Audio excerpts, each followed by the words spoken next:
she tells him, I love you, and he says it back. But I'm like, this is mid orgasm. Like, does this even like? What are they again? What are y'all doing with the brown women y'all hired? Like, y'all's upsetting me and my homegirl. Have you ever slipped up though and said I love you during an orgasm? So when she spoon and like a BB moment, which is like a beautiful black moment. Did we get any of those in this episode? Black. We have a chaotic bi moment of the Chaotic bi moment. And you're watching Black Bi Reality.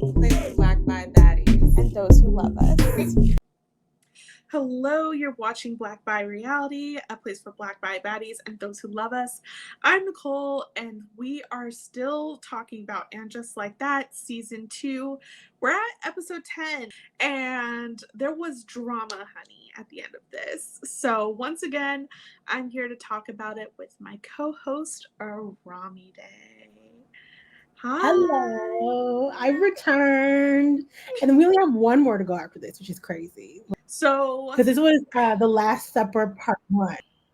Right. So how are you feeling?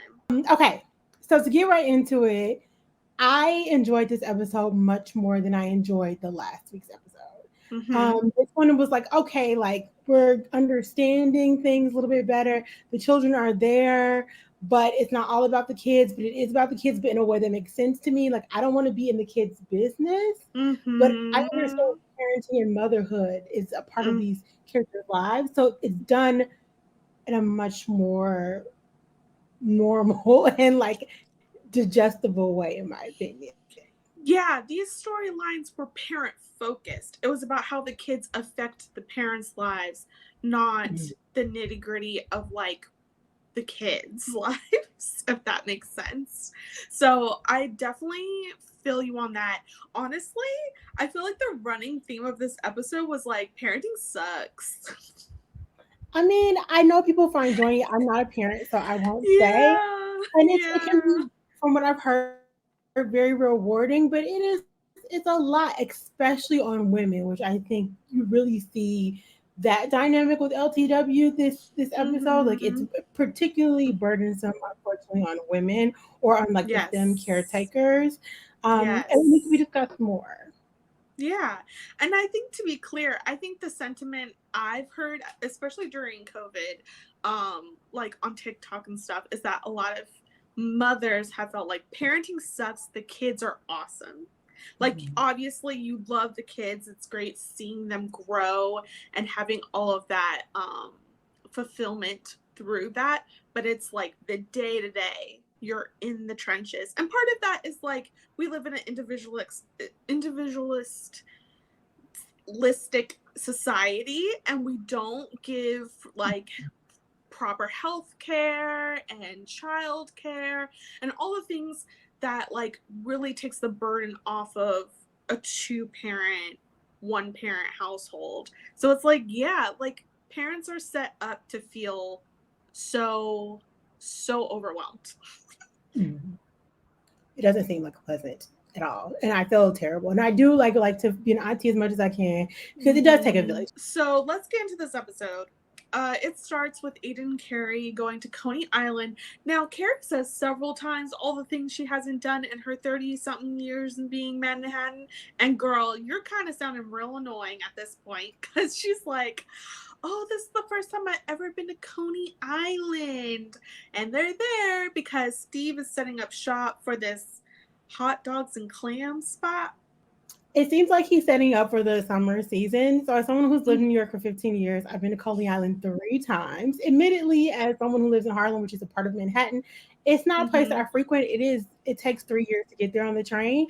But like, girl, you've been there longer than I've been alive. So I need you to like. But I also don't think like she leaves Manhattan often unless it's to go elsewhere. Because I remember when Miranda moved to Brooklyn, her and Samantha Val died. Ridiculous. Yes. It's so ridiculous, honestly. I've been to Coney Island, I'll count twice. One was like the actual pier that we all see, and the other time I like went straight. Is Jacob Reese on Coney Island, actually? Wherever Reese Beach is, I don't know. people who are in New York will know that's the gay beach. So been there once.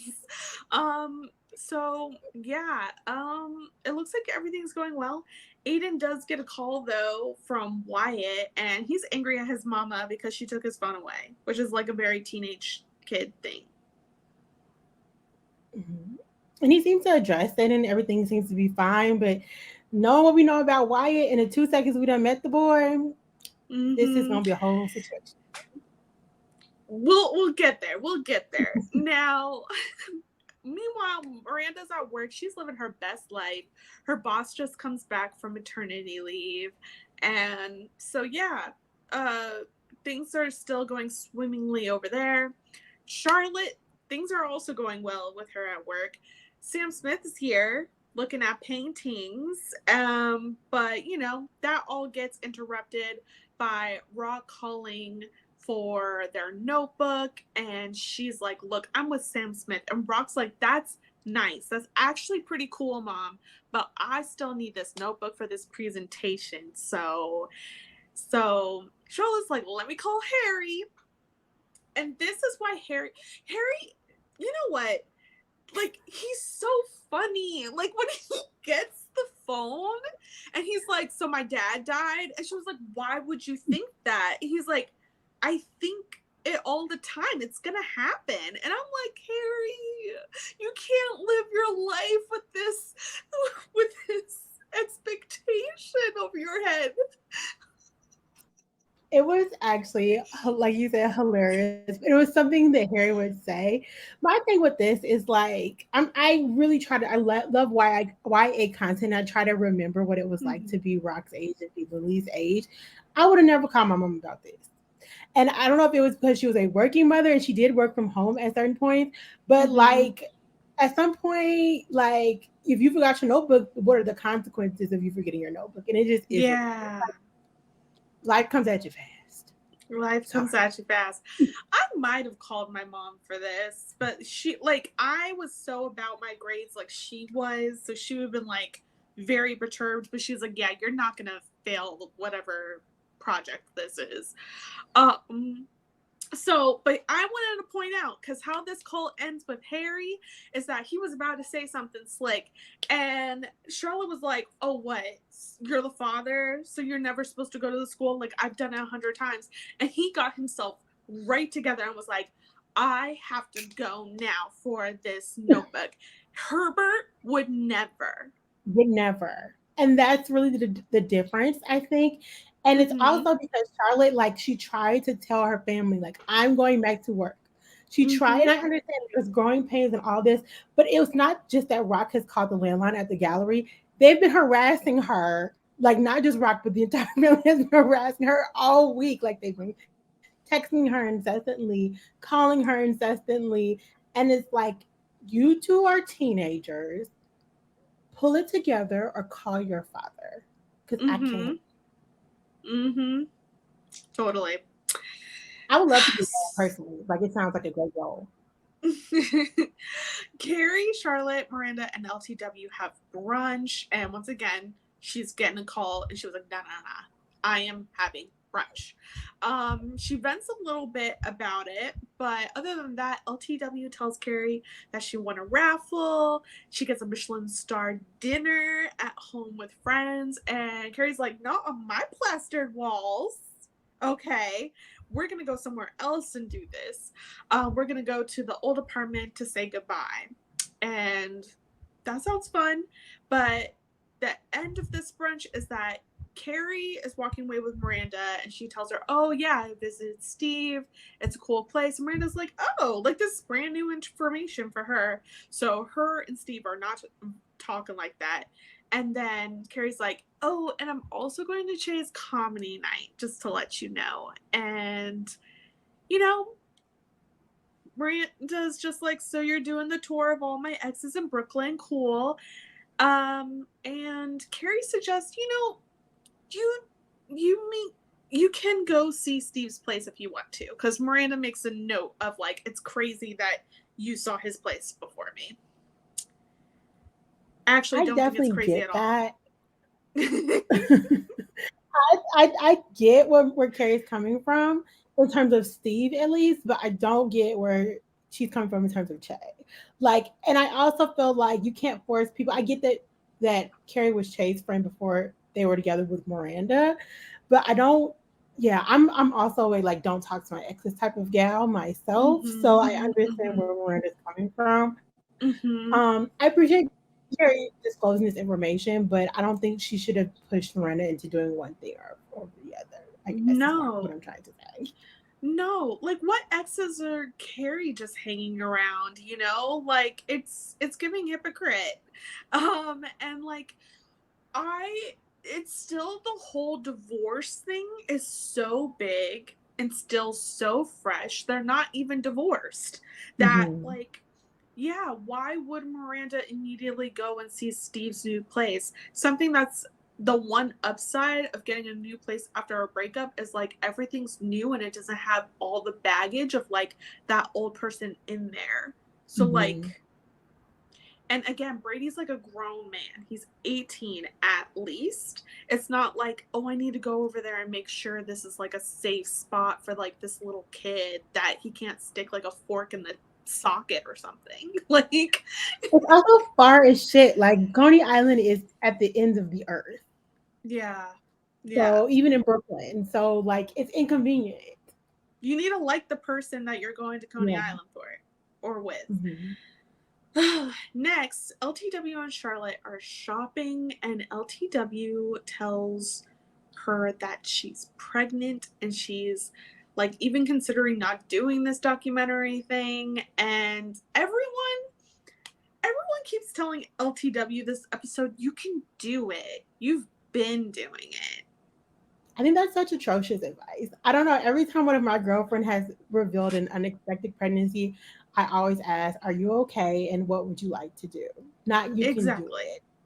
I realize that LTW is older, she's married, she's established, but these are the actually conservatives. These are the women who get abortions. Actually, Mm-hmm. this is the Mm-hmm. statistic they're talking about. Not younger people, not teens. Like these are the women getting abortions in the majority of America. Mm-hmm. Married mothers with multiple children. Mm-hmm. Anyways, so I know that from Charlotte is something that I expected from everyone else. Well, I guess no one else really knows, but Yeah, it's too much it's just pressure. Herbert I who think also says you can do it. exactly, it's too much pressure, and I just feel so terrible for LTW. This is like her career is skyrocketing. She's getting a Ken Mm-hmm. Burns treatment over at PBS, and it's just like she said, like I'm barely able to function as it is. Like I keep falling asleep everywhere. I'm so overwhelmed, and Mm-hmm. I felt really bad, like really Yeah. bad. I kind of just want to wrap up, honestly, this whole pregnancy storyline if we can. So the next time we get LTW, it is when she talks to Herbert in the middle of the night.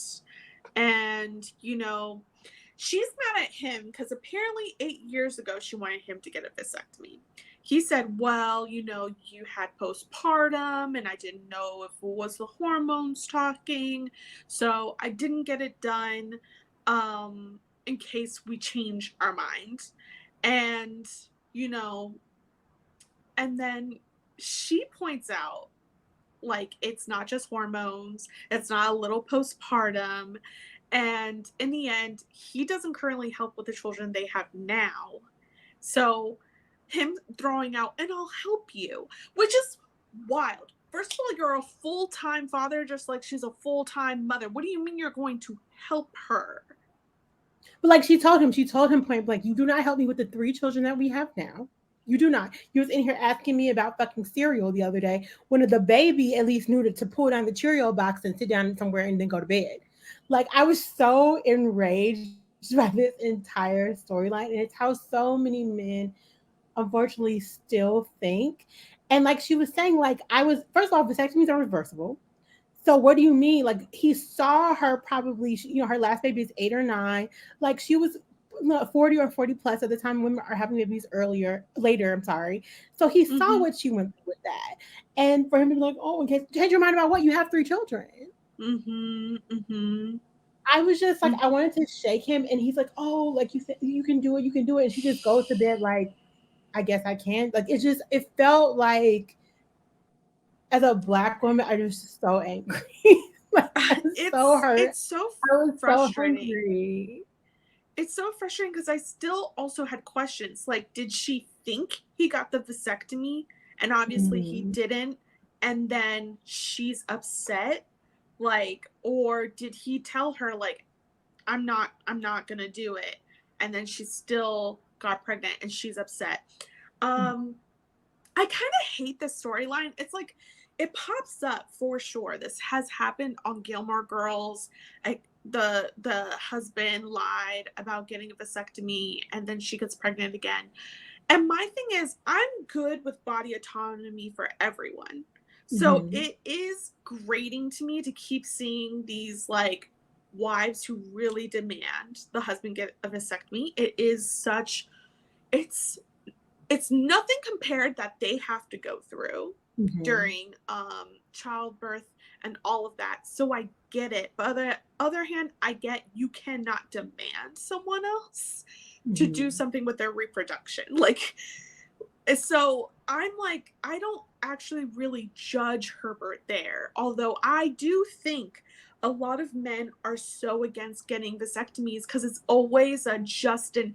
They hold on to that hypothetical of being able to get someone pregnant, and I think it's part of ego, and they're so tied to their manhood about it, which is then I think fucks them up mentally if someone does say you need to get rid of this when they have their manhood tied into it. So it's a whole onion. It's a whole onion there. That's just lot. And I just think like he was just so dismissive of her. I think that's why, like I agree with you what you're saying. You can't make anyone do anything that they don't want to do. And you shouldn't. But there was no alternative discussion. There was no like, and he even asked her, like he did at least ask her, like, well, should we be having a different kind of conversation? And she says, no, like I am gonna go through with this, but it's clearly not something she's 100% comfortable doing. It's just, I don't know, it was just truly awful. Like I hated every eon of this, but it's a very real discussion, as you said. It's just frustrating, I think, for women. And this is why I'd be like, I'm use not gonna condoms too. like a let's diaphragm, normalize using condoms in a marriage. What is it? Okay. You don't want your vasectomy? Then we're using condoms every single time. What is it? The thing that you insert. There's so many options, and I get everyone can't tolerate hormonal birth control either. But there's also like spermicide and like, oh, it was just like this whole thing was so infuriating to watch. I also hate that a lot of times when an unexpected pregnancy like this pops up in TV shows and everything, so they didn't even say the word abortion. They were scared to say the word abortion, which is really weird. And then she's like, well, obviously I don't want this, but I'm not going to consider that. But you know, I enjoy it. And I feel like they just left that in there. So like, it's, so they're like, no, we're pro-choice, but this character, and you can be pro-choice and be like, but personally, I won't. But it's another trend, just like the husband secretly not getting the vasectomy or, you know, that. And like characters getting pregnant, it's a whole big drama. And we can't even like consider abortion because that would be too easy. I feel the writers are like, well, why would I get this character pregnant if she's just going to get an abortion, you know? And that's annoying to me. I think it would make more sense for LTW to get an abortion because that's who gets abortions in. Truly. Because she has 3 children. And like, I thought that's what this was going to go, and it did not. So I was kind of like, well, again, I told you in the last. I told you in the last episode, this was probably not going to go to term, and maybe she'll be like, actually, I need to get out of this marriage. So we'll see if the second part is true. So yeah, that's how this ends up. To wrap up LTWs, she's in bed. She wakes up her in the middle of the night. She says, something's wrong. I am bleeding. He says, let's go to the hospital. And for us audience, we know she was like, okay, but I think it's too late. Mm-hmm. So, yeah. It's a terrible situation. Like it's horrible. Miscarriage is horrible. It's just awful. Yeah. And again, like I don't understand why they put this character through this. It just was so frustrating. Nicole Ari Parker is so good. Why do this to her?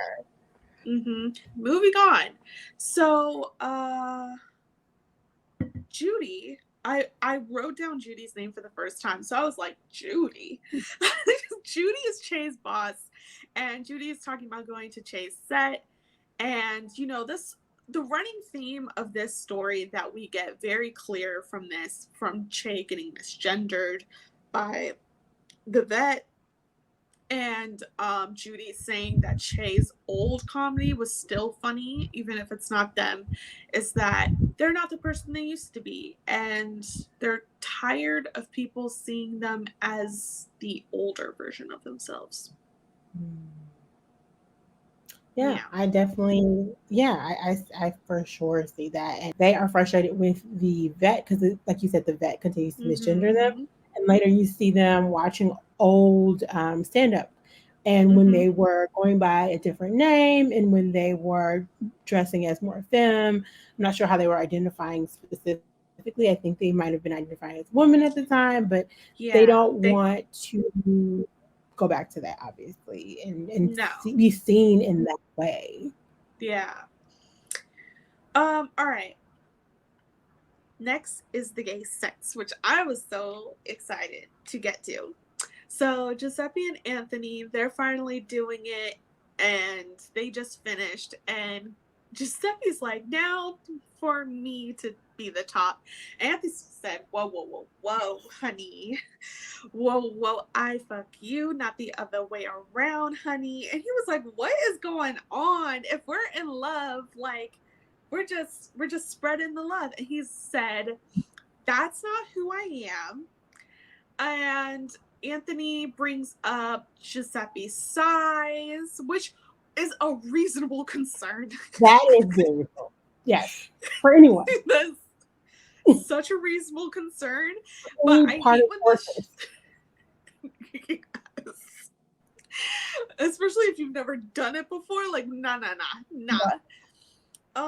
But like, the show loves doing this. They love bringing up a reasonable concern, then having the other character be like, that's not it. It's this. So for us to be like, this is what you're supposed to take away from, but like, nah, like that's very reasonable.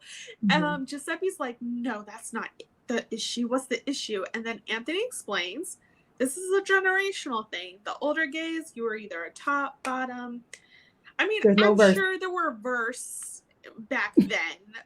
Like, I'm sure. And then they also acknowledge that, like, not all gays have penetrative sex, which is true. There's, like, I think for the general population, they would be surprised by the statistic that how many, like, gay men don't do penetrative sex at all.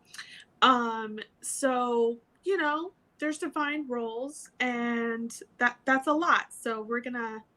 And, like, at the end, I guess, Giuseppe is always like, you think so, honey. So I think, in the end, Anthony will be bottoming at some point, but it wasn't today. I think he just never considered it before. So first of all, him even wrapping his mind around Giuseppe as a partner was too much for him. So I think this is a whole new, like, horizon. He's like, yo, like, sir, like, this is a bit much, but I think, you know, if he feels comfortable, and that's what's most important, feeling comfortable, feeling safe, like, with your partner, like, eventually he might get there. But for now, he's like, absolutely the F no. He even slipped up and said Giuseppe was the woman. And it's like,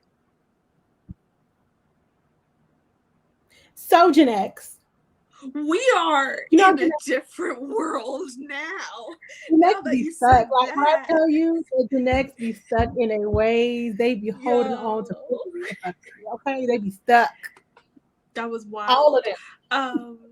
So we'll see, because there's a little bit of, like, toxic masculinity there, of, like, being the top and everything. So we'll see if that unravels at all.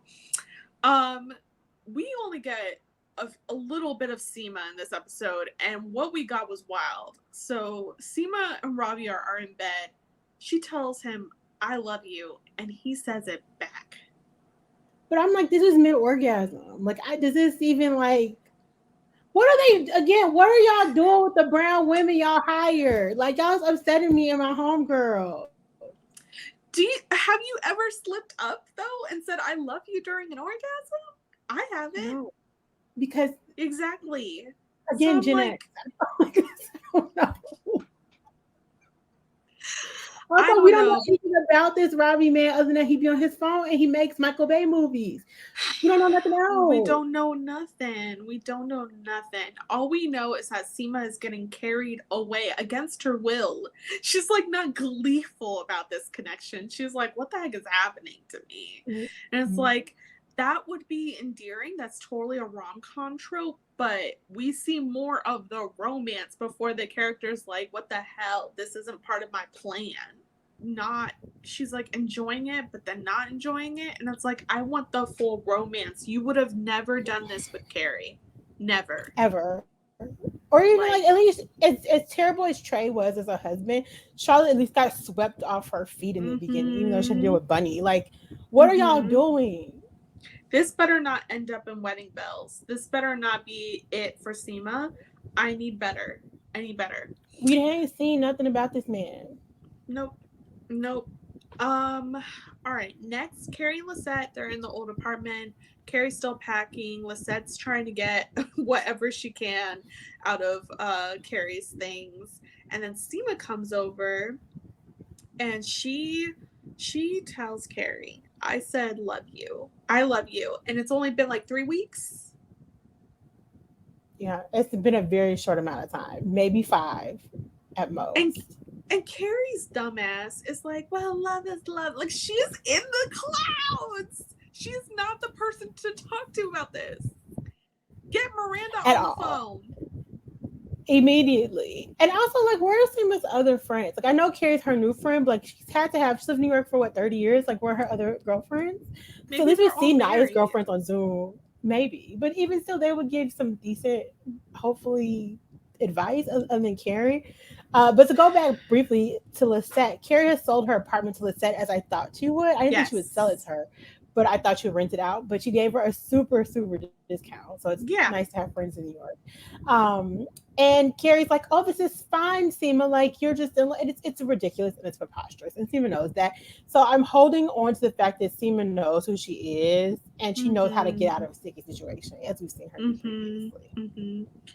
It would be very interesting if like Seema does start befriending like Miranda to where she can talk to her on one-on-one.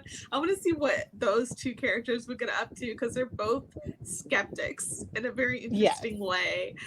I love that. Yeah. And also Carrie has become so delusional that she's keeping that cat. So that's where we are with she her. Said, I think that kitten is mine. And I'm like, Carrie. You don't even have food for you to eat, let alone a cat. We'll see. So Joy. Okay.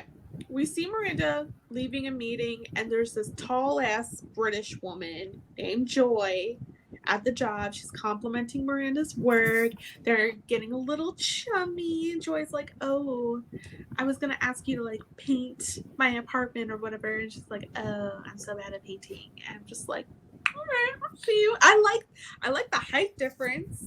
I like the height difference. I like the subtlety of it. So it's like it's gonna be a nice slow burn, it seems, that we deserve. Like, I know the lesbians like to move quickly, but it was too quick. Like the whole trade thing was way too fast for me.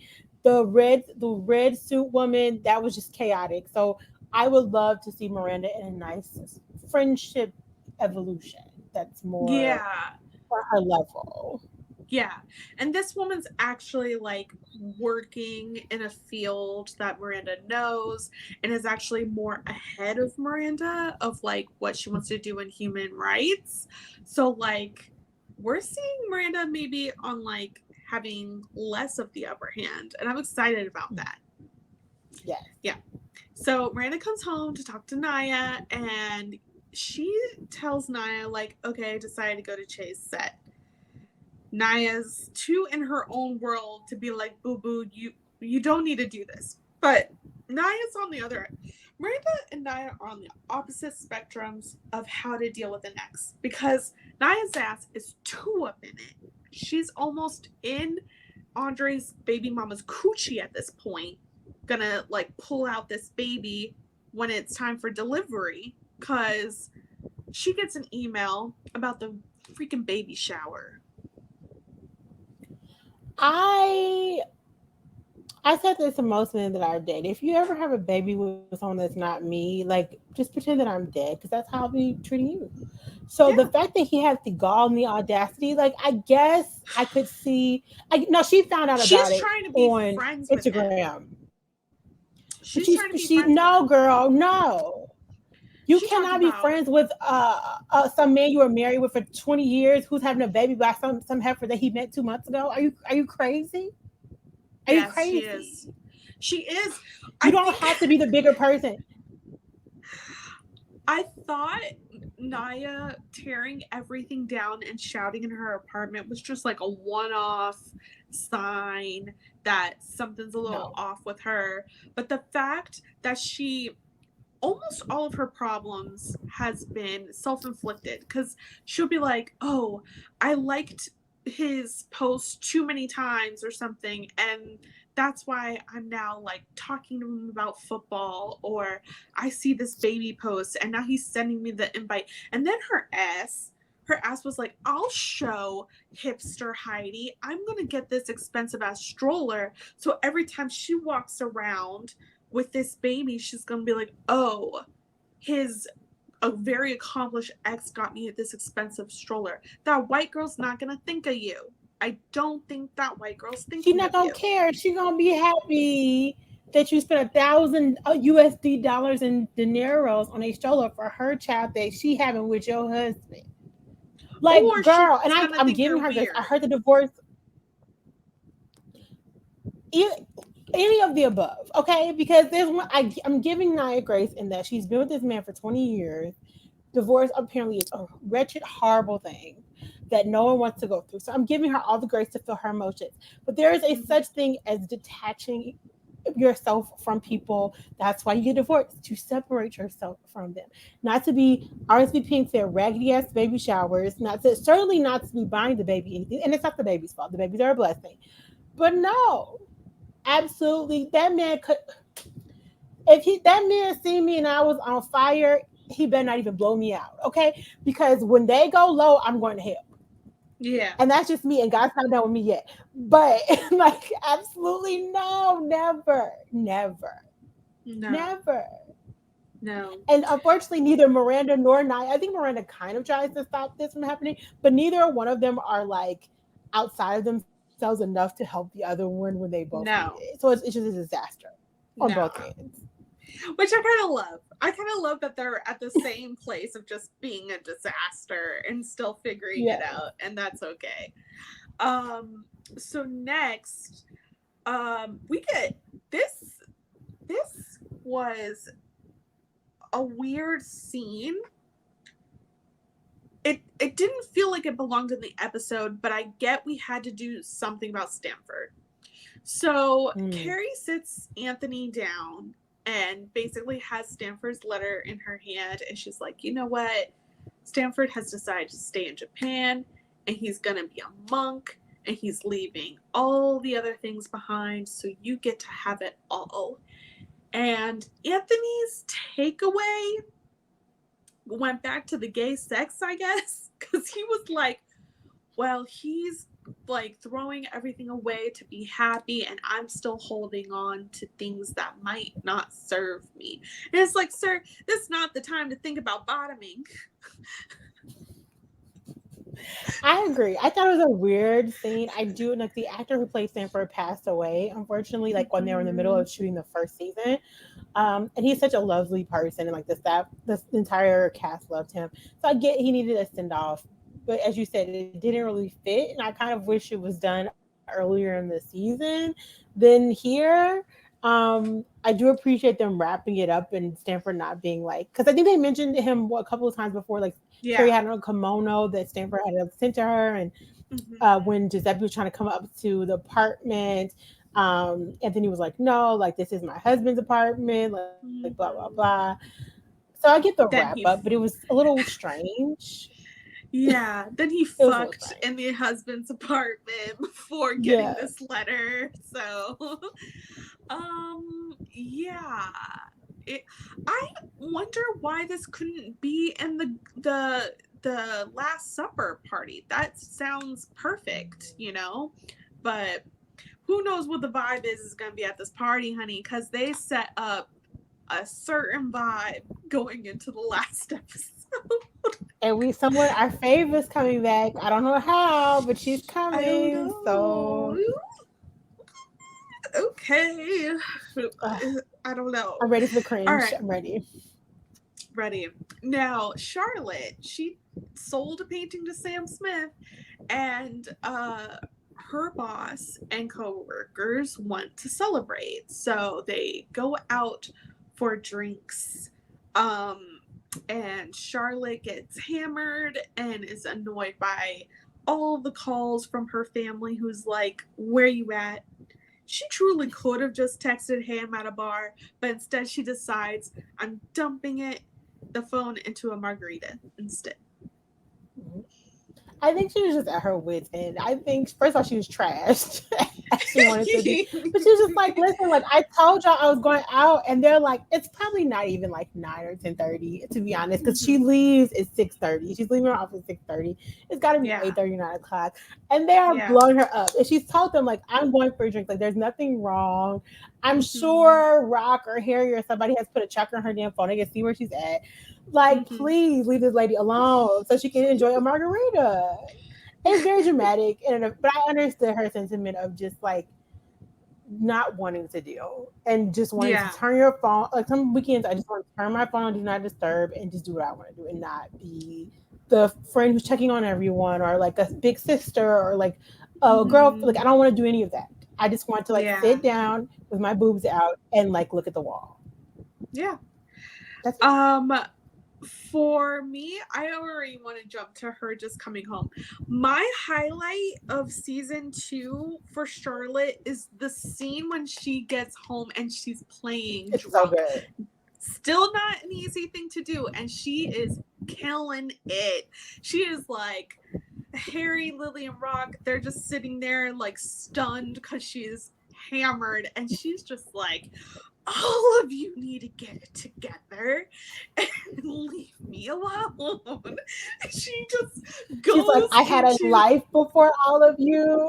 She was like, I was someone before I was a wife. I was somebody before I was your mom. And they're like appalled, like waiting for her in the foyer of the apartment.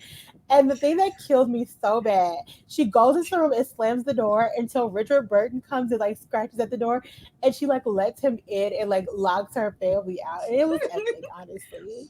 it Because like was. y'all are not 4 and 5 years old. Like leave this lady alone. Mm-hmm. Y'all done bother her Mm-hmm. all week at work. You done bother her when she went to brunch to get a mimosa. What do you go back to sleep? It's Saturday morning.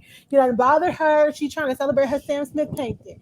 Leave her alone. What could Leave you her possibly alone. want? Nothing that is important. Call your daddy. He right there.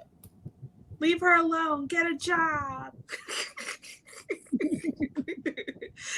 All right. So the big the big cringe.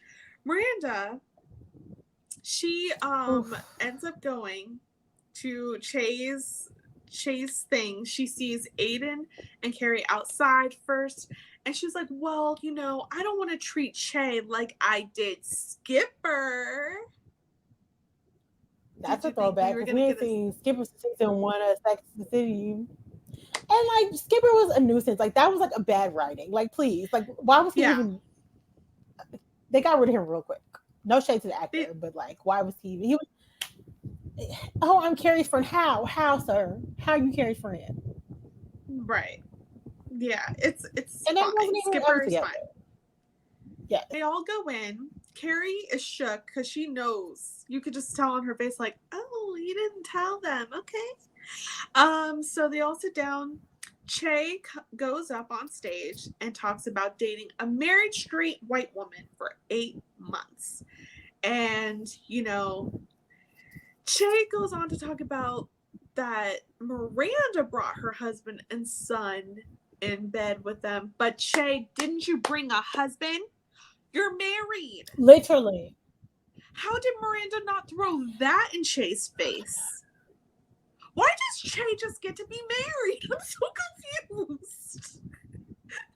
I was confused by.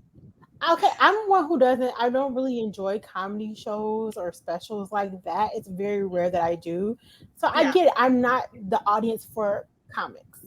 Yeah. I thought this was really cruel, personally. Like, I feel like it really crossed the line. And I get that Che didn't know Miranda was there. But a lot of this was, like, just nasty and, like, not even accurate. Hated it. I think I like comedy, and I think most of it was fair play, except about the whole, like, questioning the sexuality, even labeling Miranda as straight when she's so obviously not. Like, who the hell are you that gets to, like, down someone for, like, exploring their sexuality and figuring things out, which you obviously had to do at some point yourself. But yeah. And you were so eager to help her do it. Yeah. When she was picking up behind you and reading lines with you. And, it's so ridiculous. So Miranda walks out and she makes sure to walk out in the exit in front of Che rather than the back. So Che sees and gets stunned and walks out to the street. And, Miranda's upset. Che says that they talk about all of the wrong things in their life when they're on stage. And Miranda says, I don't consider you a wrong thing. Like, that's actually, like, pretty hurtful. So yeah, she says that you're a mess. Why not talk about it? Che said that they were getting there, which I believe them. True. And Miranda walks away and Che's like, Toby's ass comes out of nowhere. I don't like the staging of this because it doesn't make any sense. I feel like Toby came out and immediately was like, are you okay? Which, like, makes sense. But then it seemed like Toby was acting like they heard everything. And, like, they couldn't have because they just walked out. And, like, this is something I think a lot of people do when they're, like, into someone and they're just like, yeah, your ex is crazy, you're so right. And it was so annoying to me that Toby was definitely coming with that energy and was trying to make it an NB empowerment thing, which is like, yes, NBs should be strong and it is hot when they're strong and assertive, but, like, you have no clue what that context was. Like, Che hurt someone else's feelings and labeled that her wrong, Miranda. It was, and also I got what Che was saying, like, I'm tired of, like, having to apologize for everything. I get that, but you still treated someone you supposedly cared about in a very cruel way. And I think it was particularly hurtful for Miranda because this was her first experience, her first queer experience. So I think she held a lot to that. She was willing to step outside of her comfort zone and to still have some sort of, like, reverence or connection with Che, even though they weren't together. She just deduced their time together. She didn't deduce their time together in the way that Che deduced their time together. And I think, yes, I get what Che is saying, and they shouldn't have to apologize for things, but this was not right. Like, this also was not right, and they shouldn't feel good about what they did. Yeah, it's like, yeah, you are a comedian. This is kind of part of the job. It is not the right time to pop up on Che after the breakup. It's just not. I feel like, for me, knowing what comedy is, I would automatically assume I'm being talked about if it's my ex stand up after the breakup. But yeah, so but Che could be like, oh, I really don't feel this way about you. It's like me trying to pull a joke from the situation or something. And Che doesn't do that. Che does say, like, a lot of wrong happened here. So it's just like, well, damn, okay then. That's not how Miranda felt, but I guess she does now. So maybe we won't revisit this. I don't know. So Carrie and Aiden, all right? They think they're just gonna have their last night in a hotel before they get our place. Did Aiden put in for this place? He didn't put no money into this place. Also, Carrie has also begged him to come to the Last Supper at the old apartment because she left the space open for him. She only invited 15 guests, and there's a 16th chair. But yeah, they have a kind of a nice heart to heart. I was like, okay, like it's kind of nice. And he's like, yes, you made a lot of mistakes when we were together in the past. I made some mistakes too. Like I did kind of try to strong arm you into a commitment when you weren't ready. I like strong armed you into, saying yes to me when I proposed. I strong armed into you signing this lease with me, and it was basically almost left her homeless before she terrorized Charlotte for some money. But that's another conversation for another day. And it's actually a very gentle moment, but then shit kind of really quickly hits the fan. Yeah. And then he also admitted that and I thought this was pretty obvious, but he admitted he was afraid to go into the apartment again because he was afraid he was going to get mad at her all over again. And I get that. I get that. Yeah. It's just like the scene of too many crimes. Yes. Literally called being triggered. So yeah, the conversation ends with Aiden getting a call. Apparently, Wyatt drove his truck into a tree. Aiden immediately gets a flight back, and he calls Carrie at the end of the episode. He's in the truck, like, looking outside of the hospital. He says it was more than just his collarbone. He broke his leg in 2 different places. He said that Wyatt got into a fight with his mom, went to the, like, hitchhiked or maybe walked to the farm, had a few beers, and then was trying to drive back to the farm and totaled his truck. Apparently, Wyatt said he wanted to sleep at his dad's house, so Aiden bawls and sobs, saying he should have been home. And then Carrie says, and just like that, I was worried for the first time. And it is really horrible that this has happened. Like, unfortunately, like from the moment we kind of know about Wyatt, it's clear that he has some sort of like struggles. And Aiden is very open with Carrie about that. Like he struggles and seems to have a little bit of anxiety, well, a lot of anxiety, being detached from his dad in particular. And he's 14, like he's having a hard time emotionally. Like there's a huge change, even though his parents are divorced. Like his father not being accessible to him, every other week is a huge change for him, and it's really heartbreaking to watch. And I just think it's another reason why, like, we understood that Carrie didn't know anything that she thought she knew. Like his kids are not fully grown, all of them. If they were like in their 20s or in their 30s, maybe I could see this. This is a boy, and having kids is not no ho. Like it's not a joke. And you have to make really hard decisions for the sake of their children and their well-being if you're a decent parent, which obviously Aiden is. And yeah, I'm not seeing how all of these new house plans are going to still be new house plans because his life is in Virginia. Yeah. Homegirl is out of a home again. Why? Every time she gets roped into Aiden, she loses her home.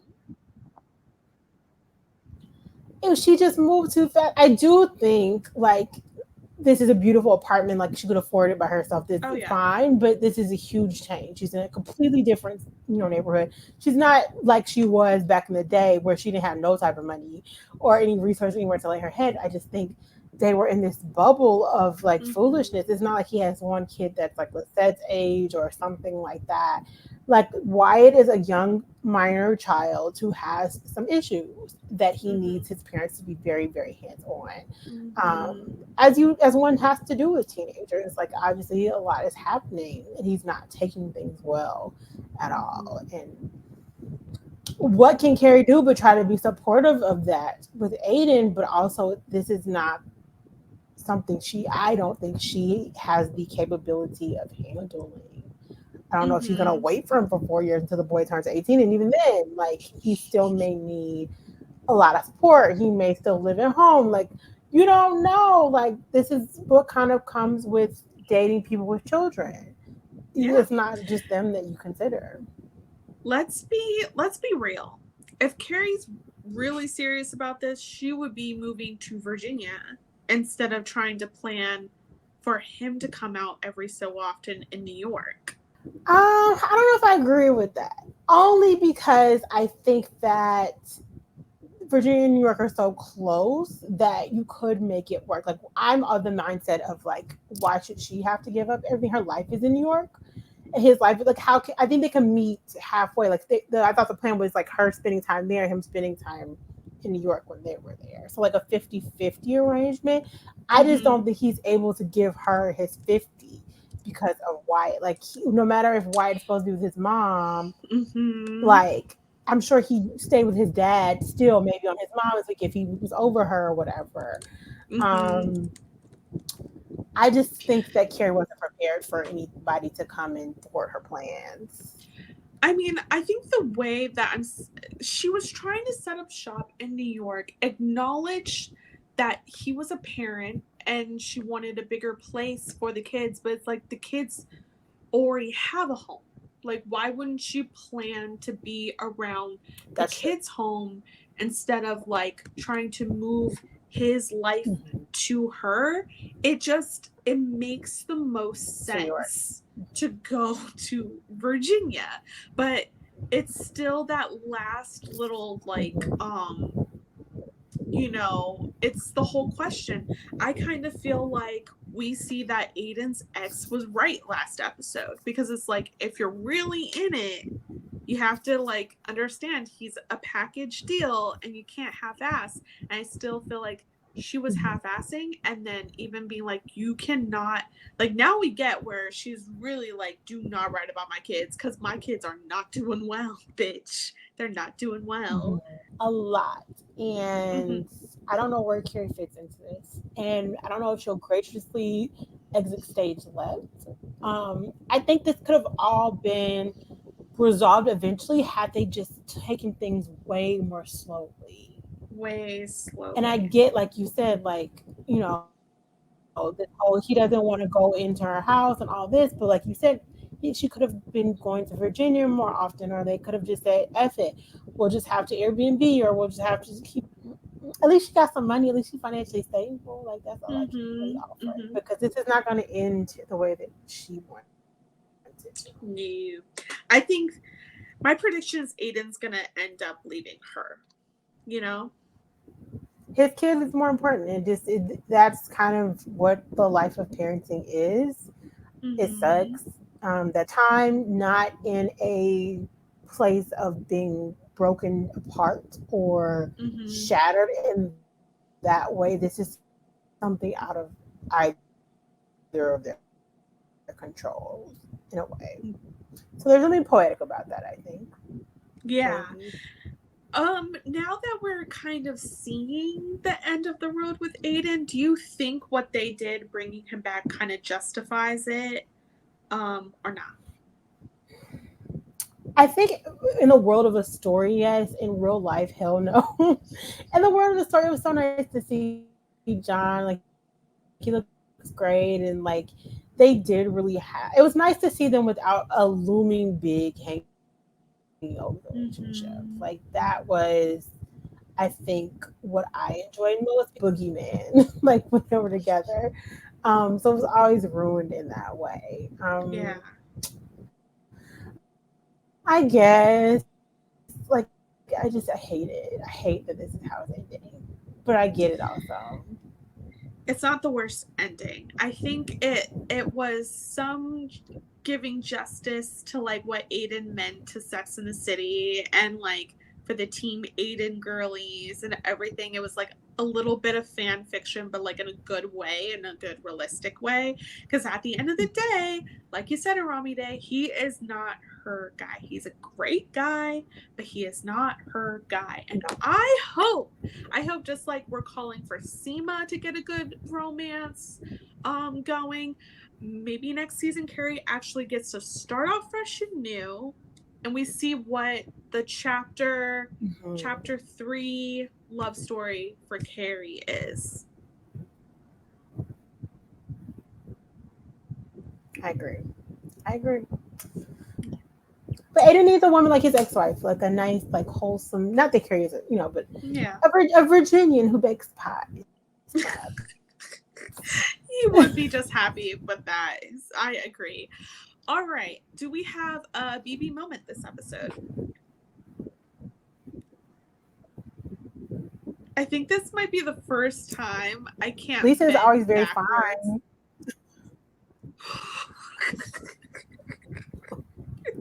I mean, when she looked really beautiful at brunch, and when she was shopping with Charlotte. But no, Nya had on a nice suave sweater, but also no, like the blacks are chaotic this episode. All of them. We're down bad. This episode. I will say a beautiful brown moment is Seema being swept up in the moment and saying I love you. Didn't make any sense? No, but thrilled for her, I guess. Thrilled for her. And what's our chaotic bye moment this episode? All of them was chaotic. Everything we see, the whole shebang.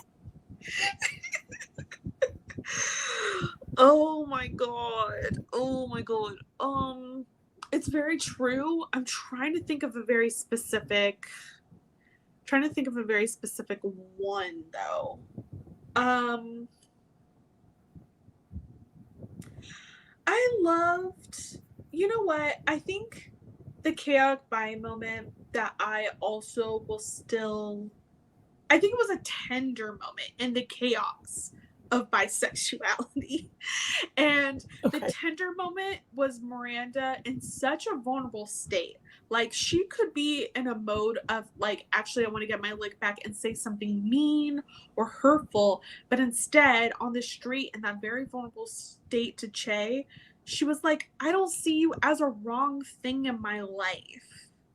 And like just I think that reverence, it hurt her. Yeah, I think that reverence was like, sad and beautiful. And Che is still in the mode of hurting people to try and feel better. It's weird. Che still needs to do their work. They need to go see the lady and do their work. That's what they need to do. And I get it. It's very challenging. They're still, new to being in B relatively.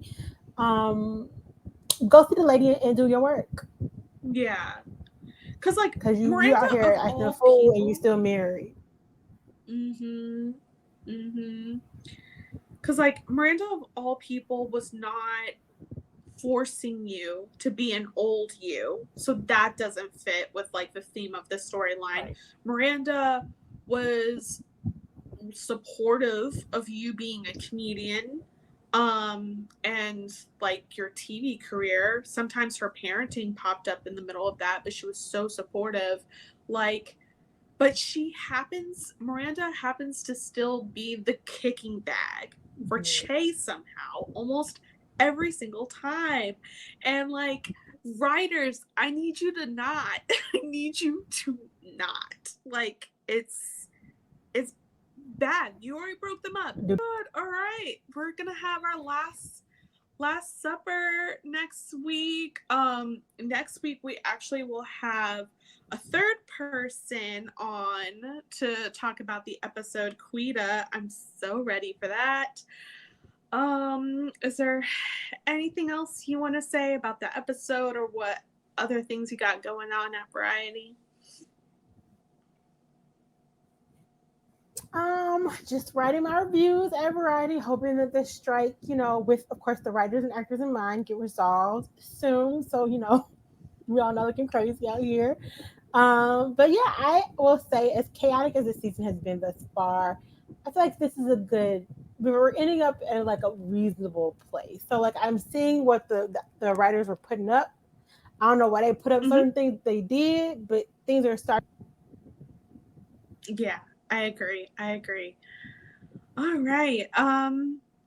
I'm still covering Big Brother. You should actually follow me on Twitter if you want those kind of updates. Sometimes I tweet what's happening on the live feeds, TikTok. Sometimes I'm also updating on there. It's been a wild week, and we're now in week 2. I should have exit interviews. The one with Kirsten was pushed back, so keep a lookout for that. And me and Jordan will get to cooking again for TV to dinner eventually. We're recovering from Beyonce, y'all, so you're just gonna have to wait.